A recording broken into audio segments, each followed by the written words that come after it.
Well, that inevitable part of the year, unfortunately, has arrived. You usually welcome it like a baby kicking and screaming, who just quite isn't ready to go to bed yet. Every year it seems to go by faster and faster, and leaves us thinking about the last 4 months and what the F just happened. It just seems like it was yesterday that our bow hunting adventures were only beginning.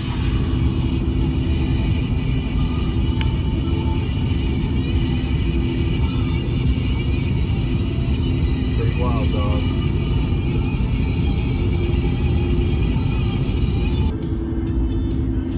We're going right into the belly of the beast. The belly. Dude, you feel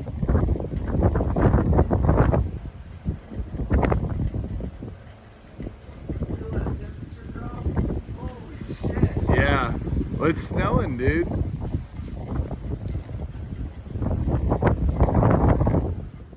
Alright, so we decided we're going to continue this full send and get around this storm and get this party started.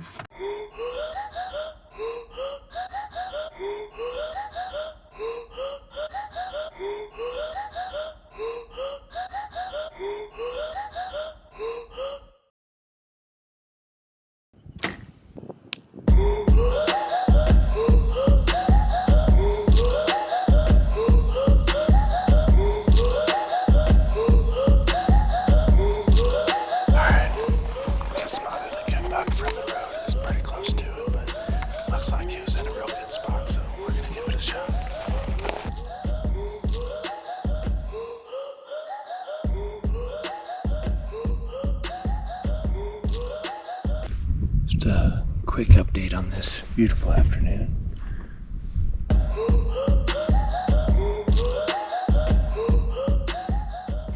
Alright, got close last time.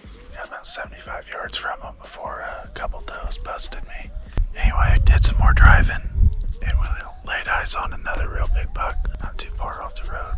Got on the backside of this hill here. He's only over there probably 300 yards, so we can creep up in there and see what we can do with him.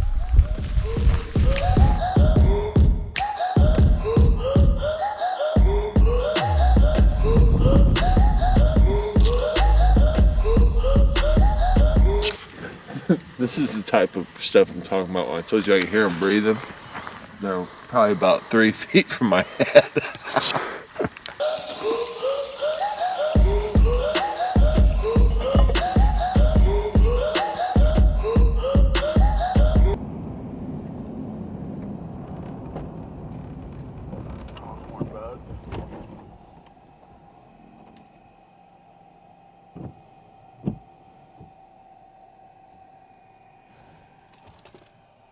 Right out the window. I hope that's a good sign of what's to come. I think it is.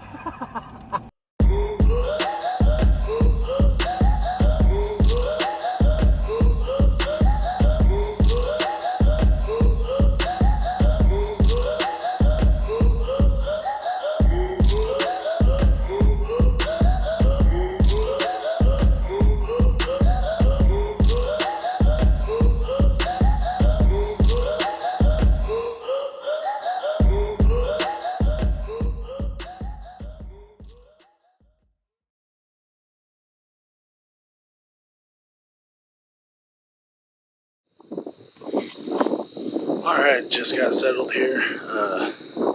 Farm here in Nebraska that we will be hunting this week. It's going to be kind of a crapshoot, I think. We're going to have to figure out where they're at with all the crops in. But got a bean field here tonight that's pretty big that we'll be looking over that appeared to have a bunch of browse in it when we did some preliminary scouting earlier today.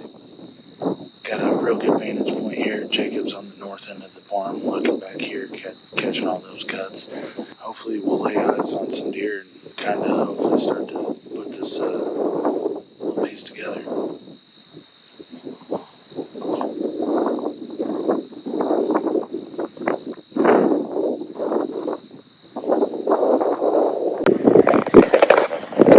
So, they texted me a little bit ago.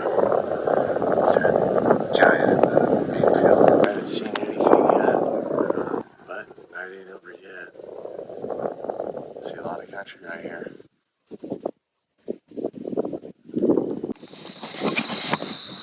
I've been here a whopping 10 minutes and I got a giant muley spotted way across the canyon in the bean field where we did see that browse. Man, that gets me jacked up. Full velvet, beautiful buck. Man, that is an awesome sight, and it's got me jacked up. Jacked up.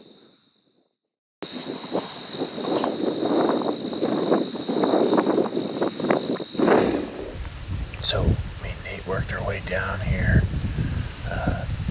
There's kind of a canyon creek cut. That's kind of the main base for the timber on here. And creeks are pretty dried up, but I think it's a great place to find some sign. We aren't gonna rip through everything. We're just gonna kind of sneak around and speed scout. We're looking for tracks. We're looking for scat, anything we can find, and trying to link it up with these beans up here on the other side.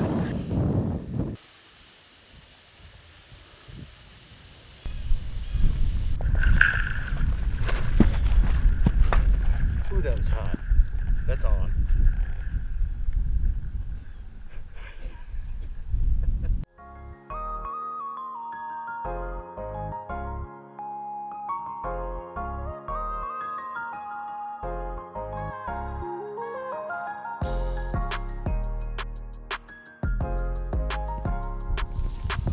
It looks like in here they've been doing some TSI, taking cedars out.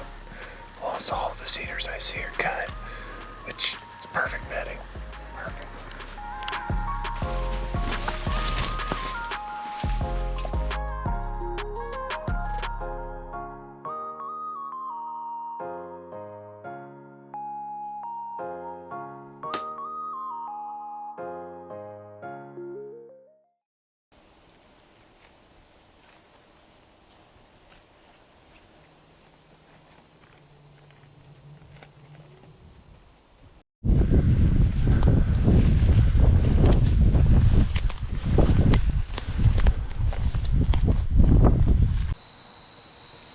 We're 70 yards from the cedar where I first saw him last night. I'd like to get about another 35 yards. That way we can see down the beans.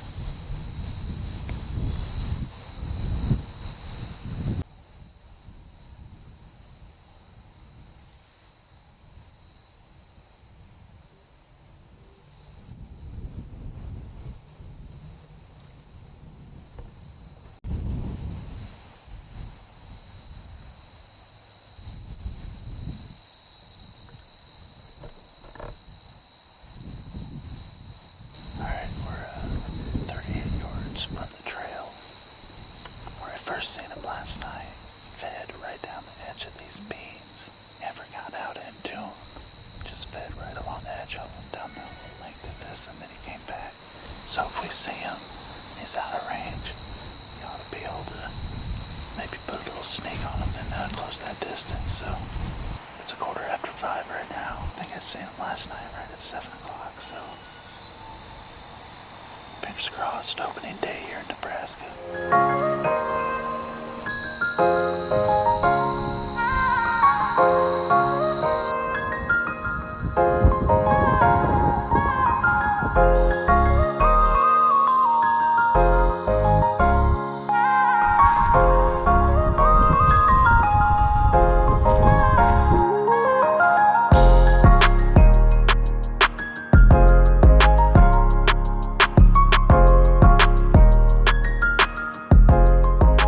Over the course of the next several days, we continue to scout other parts of this farm and making moves on our little escape artist. Most of our intel, however, was pointing us in the direction we most feared, and that was that the deer were spending most of their time in all this standing corn. Between the cover, the food, and the water from the irrigation, they just simply had no reasons to leave.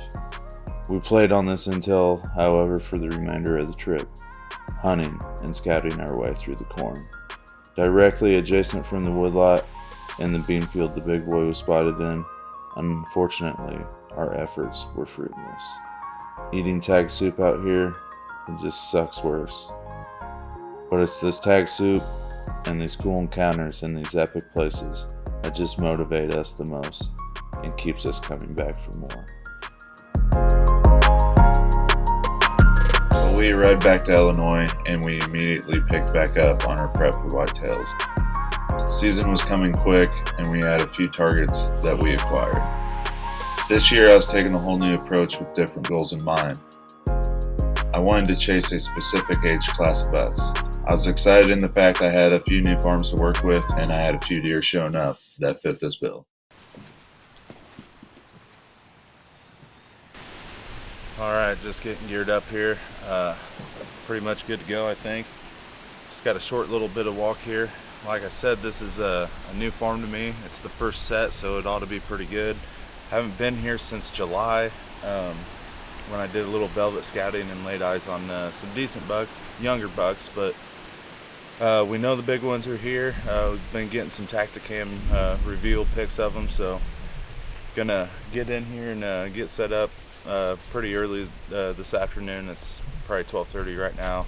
Plan is to have everything up and ready to go about 1:30, so ought to be a good night.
That's gonna wrap it up for me tonight. Laid eyes on a dandy. Looked like a pretty good sized deer. Probably just gonna pack up while I got a little bit of light and go ahead and sneak out of here. I quickly learned that the corn coming out around these two new farms was a deal breaker. Being small, isolated woodlots surrounded by corn and miles from any substantial cover, I just knew that once these crops were out, that the deer would retreat closer to the bigger timber. Ironically, we left Nebraska cussing the crops, but here I was hoping the corn would at least have stayed in for a few more weeks. Going into this season, I had two main goals. I wanted to continue checking out these new opportunities, but I also really wanted to share some experiences with my brothers. I also wanted to do something I have never done before, and that's to film someone else harvest a buck. Ever since I started filming several years ago, I've only found filming success in the solo form. This year though, I wanted to focus on the experience and that camaraderie with my friends that we all love about the hunting tradition. With my targets disappearing on my own fronts, as the month progressed, I started to broaden those horizons, and I spent the next several weeks chasing my friends around with my camera in hopes of accomplishing that goal. Guess I could help him.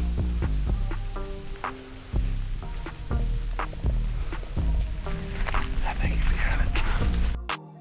October faded pretty quickly with just a few encounters, but a lot of good times hanging out with my buddies amongst the trees. The golden month of November arrived in epic fashion as the crew got busy laying down some awesome bucks. Jacob Pruitt started things off by laying down an awesome public land buck, and I was fortunate enough to help him take care of it and get him out of the woods. As the month began to grow on, so did my own personal anticipation, but so did my encounters and my opportunities.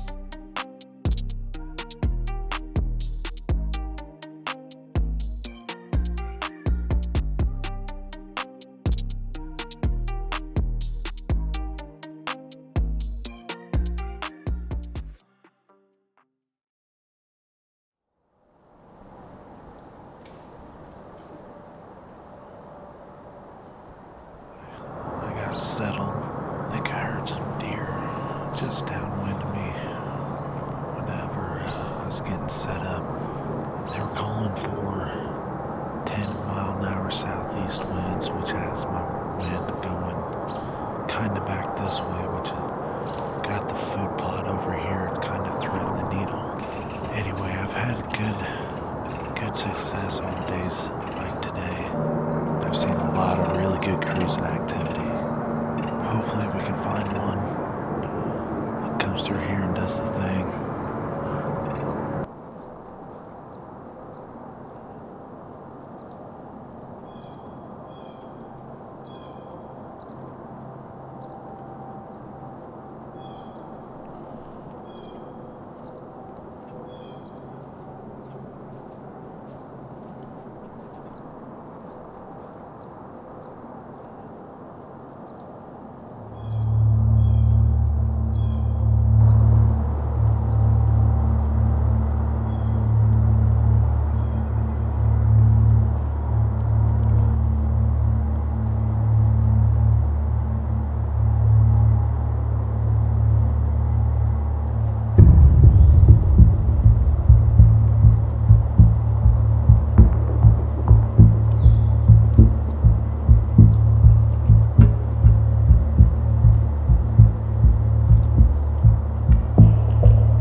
Well, after an epic morning, the bucks eventually worked back towards the thicker cover. I later talked to my buddy Kevin, who had a solid bead on his target buck for an afternoon hunt. Without hesitation, I climbed down and headed his way to spend the evening with him. Well, the epicness from the morning carried right over, as we had an awesome deer movement right out of the gate. And lo and behold, Kevin's number one target showed himself at 25 yards, and Kevin smashed him. My goal of wanting to capture a kill for someone else was finally accomplished. November was nothing short of spectacular, as it proved once again why it's the best month for us whitetail junkies. Usually, in years past, its departure has been quite depressing. Between only hunting pressured public land deer and not having any high quality options this time of year, it just usually marked the end of my season. That was my driving force to find some new farms and opportunities this year. I wanted to extend my options and lengthen my season with confidence. Well, we continued that grind through the rest of the season with a few sightings of some great bucks. However, that right deer just never showed. With being on the different side of the fence this season, my personal goal was a mature deer. I encountered several solid deer this year, however that 5-plus-year-old deer eluded me. I was new to this whole new game of quote-unquote managing for whitetails, and man was it an eye-opener. Being a public land ground pounder most of my life, I always thought that the private land hunters had it easy. With their pre-hung sets and their lush food plots, I assumed every year a guy could have an opportunity at a target if the time was just put in. All that did was made me eat humble pie, however. You can do everything you possibly could do to improve your chances. However, at the end of the day, the deer you want needs to walk within bow range of your setup. That's bow hunting, and that's why I love it. I capped off my season with a day of pheasant hunting with the lads. I look back on the season, and despite not filling any tags, it had to be my most enjoyed fall yet. It's a treat to watch people live so passionately about something so pure that brings them so much joy and direction in life. It's like watching a good hunting dog. It's instinct, it's passion, and it's downright a joy to capture it all through a lens.